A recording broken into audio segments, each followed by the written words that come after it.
Being a parent is hard enough, and one thing you really don't want to worry about is how you're going to fund their future. So in this video we're going to be going through two things. One, how you can make your kids millionaires, and number two, how you can pay less tax in the process. Let's get into it. I've basically spent my whole career working in finance, and I'm also a former investment analyst, and this is the plan that my wife and I arrived at for our two boys. This was something I really wanted to get nailed down, so I spent a decent chunk of time doing loads of research in order to find what I think is a really key investment strategy. What do I do for my kids? Part of what inspired this is The Automatic Millionaire, a book that I would really recommend by David Bark, and he talks about how these are some of the ideal investing strategies, the ones where you can just set them up and not have to touch them. But before we get into it, there's one thing that we just cannot escape, and that's going through something called compound interest. And this is going to be really key. If you look at the graph on the screen, you'll see savings just going up very incrementally, and then over time, investments will rapidly overtake that, and you get to this point of exponential growth. It's the magic of compounded interest. And that is the effect of compound interest.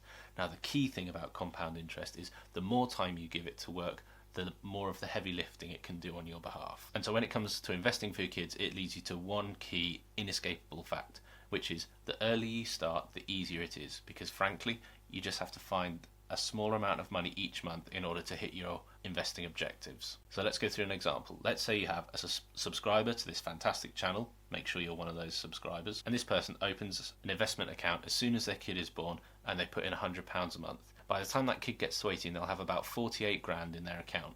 Decent chunk of change. But let's say we have another person, a non-subscriber, a heathen, let's call them. They wait until their kid is 10. And what that means is to hit that same 48 grand target, they have to invest £350 a month, nearly 4 times as much money just to get to the same objective, all because of compound interest. There are basically two main ways you can do this. We have the junior ISA, which is basically a tax wrapper, and what that means is you can contribute up to £9,000 a year on behalf of your kids, and all the income that they derive from it and all the gains will be tax-free. Now you've got companies like Vanguard and Fidelity and Hargreaves Lansdown where you can get junior ISAs. And one of the key features about a junior ISA compared to say normal ISA is that once you put money into it, you can't get money out. And once your kids turn 18, they'll be able to access that money and it will transfer over to them. Now from a risk perspective, I know what I would have done if, in our example, I got nearly 50 grand, wise investment choices would not have been my forte. Lisa, I apologize. How much is the villa? Now, the second tool that you've got at your disposal is kind of working on a longer time horizon, which is a junior SIPP. Now, a SIPP is it's effectively like a self-invested pension plan. It's where you decide ultimately what's going to be invested in your pension pot. And that means you can take varying degrees of risk. That also means that you can keep a much closer eye on the fees that you're getting charged. So the way a junior SIPP works is you make contributions. You can contribute up to £2,000 a year, and the government, through tax relief, will automatically top up an additional £720, taking your total contributions to £3,600. So just think about that for a sec. That's an immediate, guaranteed 20% gain on all the money that you've invested, as well as all the equity gains that you're going to make. So that immediately is a pretty good deal. Now, in the case of a junior SIPP, they won't be able to get to that money until they're 55 years old. Now, this is going to extend up to 57 years old in 2028. One of the other benefits is that pension contributions are tax deductible, so if you're working through a limited company, there's additional tax relief there, and they're also exempt from inheritance tax. So this can be a really effective way to build intergenerational wealth. And again, you can get your SIPPs through Hargreaves Lansdown and companies like AJ Bell. But I think the key thing, irrespective of which route you go down, is going to be to find a provider that works for you. Now let's recap. We've talked about compound interest and its importance. We've talked about the SIPP, we've talked about the junior ISA. Now, once you've got your money in these investment vehicles, what are you actually going to invest your money into? Now, I think the key thing is, even with my background in finance, I'm not going to beat the market. The stock market. To invest. Now, you could get super sophisticated, you can invest in individual stocks, but the truth is, in all probability, you're not going to beat the market, and why not just buy the market? And you can do that through an index fund. An index fund is basically a low-cost option, which means that you're in a position where you can buy all the companies that sit within an individual index. So I buy into the S&P 500, which is the top 500 companies in America. On the screen is a graph of the S&P 500. Now what you'll notice is there are peaks and troughs, there are ups and downs, but ultimately the average return that you'll get is about 8% a year. So let's get to the nuts and bolts of it. How much money do you have to put away in order that your kids will have £1 million in that account by the time they retire. Whilst it obviously depends which route you go down, if you go down the option of a SIPP, the short answer is £62 a month. That's it. So the government will top up an additional 20%, and by the time your kid gets to 57 years old, they will have about £1 million sitting in that account. And the best part of all is that over that time period, you'll have invested about £43,000, and the rest of it, over £950,000 will have been done by compound interest and your increase in value over time, which is a fantastic rate of return. And in pensions, they talk about the 4% rule, so that means that you locked in for your kids £40,000 in income after they retire. So then the question comes, what do I do for my kids?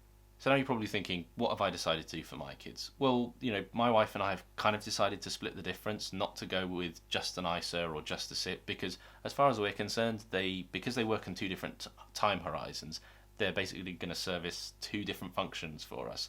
So we have an ISA for both of our kids. We put money into it every month, and that money will transfer over to them when they're 18. And basically, we envisage using the ISA to help them, get on the property ladder. That will cover all of their university fees, plus a bit of extra money. So that's sort of to set them up, from adulthood onwards. But then we've also opened SIPPs for both of them, which we contribute a smaller amount to, and that is basically going to be there to secure their long-term financial future. So the ISA operates as a springboard for them to get from their teenage years into adulthood, but the SIPP is really going to secure them longer term, as well as mitigating inheritance tax bills. And I think there's one topic here which, I think is way beyond the scope of this video, which is how much do you want to leave your kids? And that's, I think, a really important question. It's obviously a deeply personal choice, is to basically sit down and decide what you want to do for your kids and, what you can reasonably afford to do.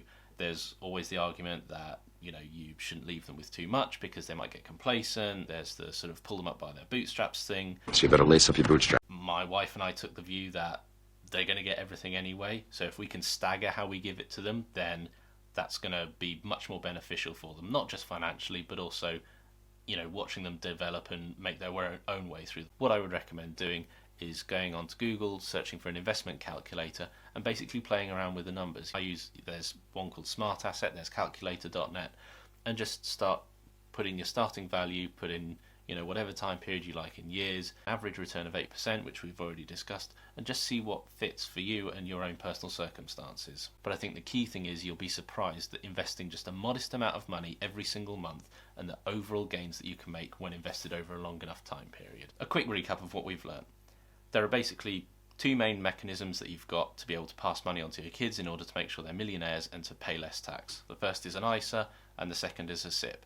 Now, in both instances, you want to start as early as possible, and it basically lightens the load and reduces the amount that ultimately you're going to have to fork out in order to get your kids to financial security. As important as compound interest is, you've got to watch out for the devil, which is fees. Now, about my fees. When it comes to capital gains, time and compound interest are absolutely your allies. But when it comes to fees, time is your enemy. So focusing on fees is going to be really important. Even a small percentage change in fees can make a massive difference in the overall value of your portfolio. So thanks very much for watching. This is Modern Money Talk, where we talk all things personal finance and personal development. If you like this video, please like and subscribe below and comment as well. What do you think we've missed out and what are you doing in order to secure your kids' financial freedom? And don't forget to follow us on Instagram.